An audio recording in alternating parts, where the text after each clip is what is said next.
Today we are here with Kathy Hecht, CMO of American Greetings Interactive, and we're here at the second day of the eTail conference, and Kathy is about to go give a presentation. So we're just going to talk to you a little bit about some of the topics that you're going to be addressing. So you're going to be talking about personalization in e-commerce. So I wanted to ask first, how important is personalization in e-commerce and why? Personalization in e-commerce is becoming increasingly more important because consumers are expecting it. The era of treating all customers like they're the same, that it doesn't matter where you come from, what you like, what you don't like, is just gone. Customers want to feel that they're important to you, and they feel important when you show that you understand who they are and why they're there. Understanding their needs, and that's what personalization, at least it's the way I think about it, delivers to the customer. Right. So how can companies use personalization to differentiate from their competitors? Simply doing personalization for a lot of companies will be enough to differentiate. Because remember, personalization is taking the information that's implicit, things you know about a customer. So it's not enough, personalization is not, welcome back, Kathy. I mean, I told you that's my name. That's not personalization. Personalization is taking into account all the things that you've learned about my behavior. Where did I come from? What did I last click? What does that mean I need to do? So when you look at who's coming to your site, what you want to say is, why are they there? What's the need?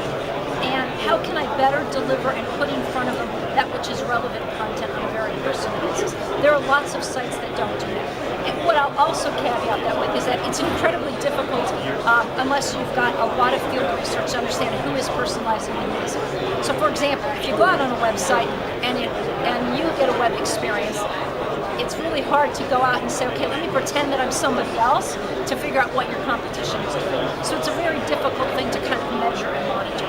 How do you monitor it? Do you hire people to do such things, or do you kind of take it on internally? What we do is we tend to just have different people. So by nature, if you're not a homogeneous work group, you've got different interests and different on-site personas. So when we go to websites, we often say, what did you see today? Did I see the same thing? How does it correlate? So it's been much more on an informal basis with folks saying, how is your experience different than mine? To kind of back into who's doing what behind the scenes. Because personalization should be seamless. The consumer should not know that you're taking stuff about them. It should just appear that they know who I am. And that's a good experience. And the only way to do that is say, Kelly, was your experience on site X different than mine? And if we both got exactly what we were looking for and it was different, you can infer that some decent personalization is happening behind the scenes. Right, interesting. So that kind of brings me to the next question, which is, what are some tips for better understanding customers' behavior and activities while on your e-commerce site? I think what you want to do is not focus on your product. It's not about what you want to sell to them. It's about what they're there to buy or engage with you. So when you think about what the need is, for example, at American Greetings, folks come to the site to send birthday cards. When they come to send birthday cards, you got to think about what is it they're needing, what is it they're looking for, what might be helpful to them. That's your first step towards that kind of personalized experience. Is not, I've got a product, who can I sell it to? But the customer's there, what are they looking for? What do I know about them that can give me additional information to deliver a better experience? And it really is true. Put yourself in the consumer's seat. When you're, step back on your own site and say, if I was here looking for X, or I was here looking for Y, and this was my first time here, what might I need to know? And really grounding yourself in that customer-facing experience will help you figure out what data do you have that you can actually leverage and make a better experience for the consumer. Right. And along with that, what kinds of challenges accompany building personalization strategies into an e-commerce platform? I imagine there's a myriad of challenges, but there are indeed, because at the beginning, you can throw people at it, and this is one of the points I'll cover later today. You throw developers in it that try to code it. So first you try the manual method, and that only gets you so far. Then there's all kinds of, ad hoc, let's do modeling, let's do database. Those don't adjust in real time.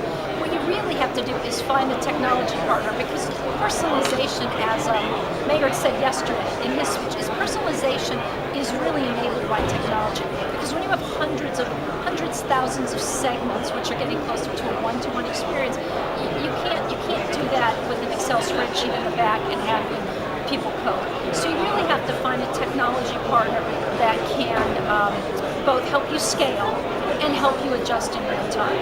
So what we did is we kind of first started with the concept, let me prove it out. Because you don't want to go to your IT department and say, yes, can I have a lot of money and integrate yet another third party in my system?